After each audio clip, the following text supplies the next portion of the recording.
is the strategic thinking in your organization? The norm is to assume that senior executives are strategic and lower level employees are not. But if they are, where do they gain the skills? The fact is, 90% of executives at the director and VP levels have had no training to become competent strategists.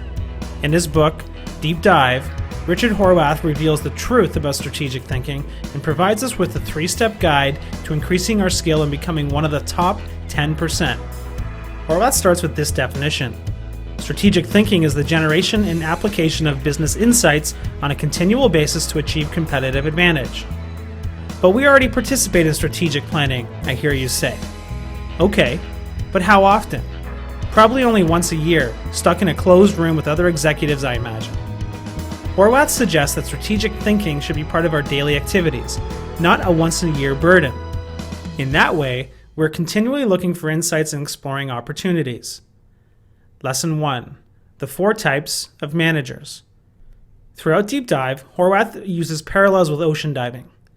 Using this analogy, he describes 4 types of managers as they relate to divers. Diver type 1. Beach bums. They sit on the shore and make no attempt to enter the water. Manager type 1. This type of manager doesn't contribute insight into the business. Diver type 2. Snorkelers. They swim on the surface of the water equipped with a diving mask and swim fins. Manager type 2. This type of manager offers tactical solutions to issues, but the solutions don't have a major impact on the business. Diver type number 3. Scuba divers. They swim underwater wearing a diving mask, swim fins, a wetsuit, and a portable apparatus containing compressed air. Manager type 3. This type of manager can produce strategic insights for solutions, but requires assistance to do so.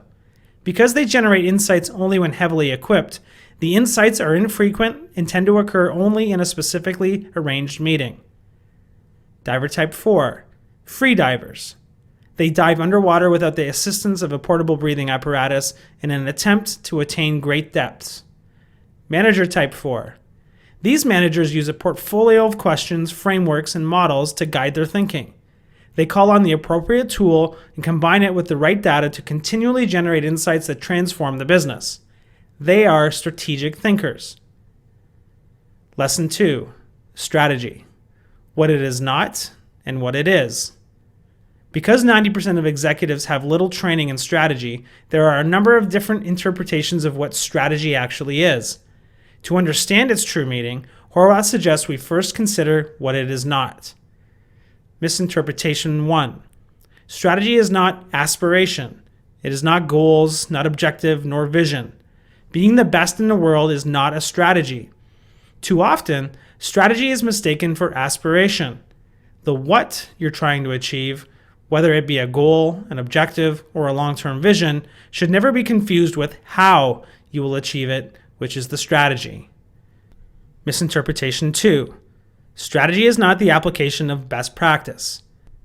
Trying to be better than instead of different from the competition is not a strategy. Best practices erode advantage because if more than one company is using a best practice, the necessary differentiation of strategy fades away. Misinterpretation 3. Strategy is not cautious. Being tentative and restrained and afraid to make trade-offs is not a strategy. If you aren't willing to assume risk, make trade-offs, or upset somebody, you don't have a strategy. So how does Horwath describe strategy? Business strategy is defined as the intelligent allocation of limited resources through a unique system of activities to outperform the competition in serving customers. Here's an interesting comparison made in the book. What do the American singer and songwriter Johnny Cash and the Mini Cooper automobile have in common?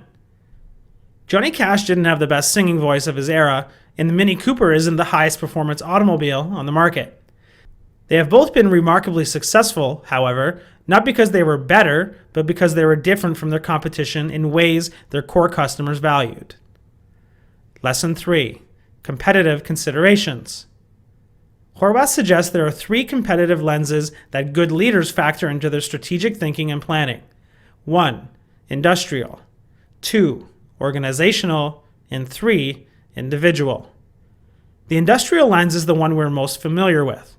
What influences our customers? Where are suppliers critical? Who are new potential entrants to our market? What could be alternative substitute products? Few of us are at the organizational level. Here he suggests we consider internal competition for limited resources among different teams, departments, product lines, or regions. Horwath also suggests we try to look within the minds of our customers. Changing a customer's behavior is often far more difficult than upending a competitor's offering. Even in our own mind, we have deep-rooted biases, experiences, and frames of reference. Our own experience can often constrain our strategic thinking basis on the belief that we know best. Lesson 4. The first step to strategic thinking is gaining insight. Horwath suggests that the first step to achieving strategic thinking is to gather insight, or as he suggests, develop the acumen. He defines a strategic insight as a new idea that combines two or more pieces of information to affect the overall success of the business and lead to a competitive advantage. Strategists need to build their thinking around insights and how to discover them. If a company can come up with true insights, then developing a strategy to exploit them is an achievable task. On the other hand, developing a strategy without insights is dangerous because it can result in unrealistic plans. Horwath suggests that there are a few areas where we can seek out insight. Strategic development needs to be carried out in context. While we can all participate in the blue sky visualization, the context of the challenge must be at the forefront of our minds. Providing better services or products is great, but only if the customer recognizes it as better than the competition.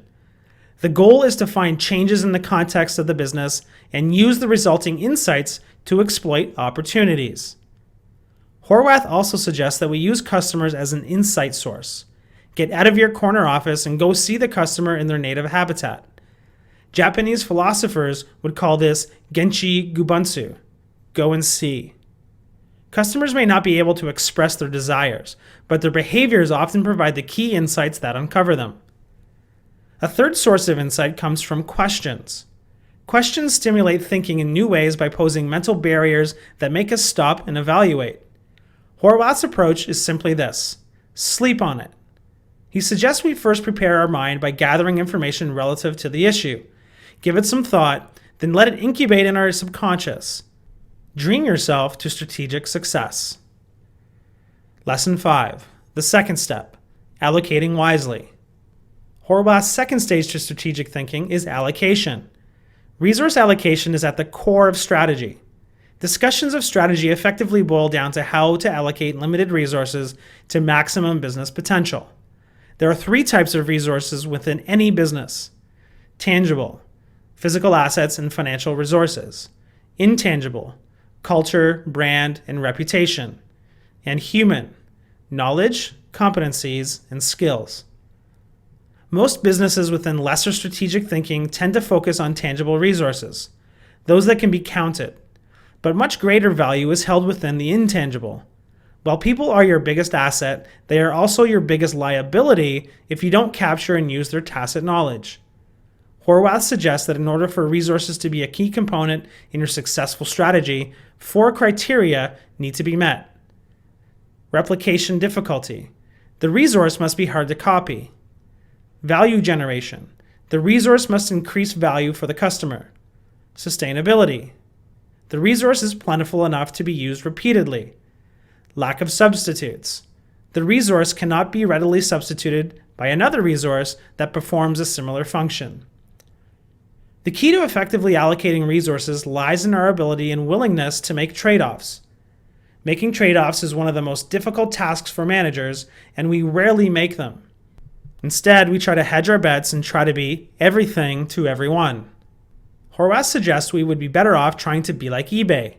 No, not by creating an online market, but focusing in on their trade-off approach. Do 6 or 8 things at 100% as opposed to 20 things at 60 or 70%. Consider this. While advertising and entertainment are designed to fuel our hunger for more of everything, it is ironically doing less that is more important. Lesson 6. The final step: putting it into action. Horwath's third and final stage of strategic thinking is action. Research shows a need for greater organizational discipline when it comes to putting things into action. Often, we assume that once a sound strategy has been formulated, the rest will take care of itself. But in nearly every case, Poor execution can be attributed to one of the following factors: faulty strategy, garbage in, garbage out, enough said, unclear resource requirements. A strategy that does not clearly define the tools and resources needed to execute will never get off the ground. Poor communication. Teaching each group of workers how the strategy relates to what they do daily is crucial for strategy execution. Weak accountability. Accountability, especially in large organizations, is severely lacking. Without explicitly defining roles and responsibilities, no one can really be identified as setting the direction.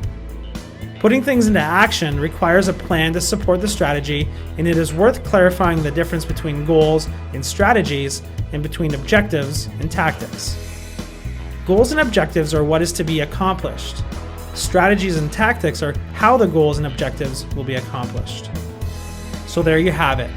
Horwath's deep dive into strategic thinking in 3 simple words: acumen, allocation, and action.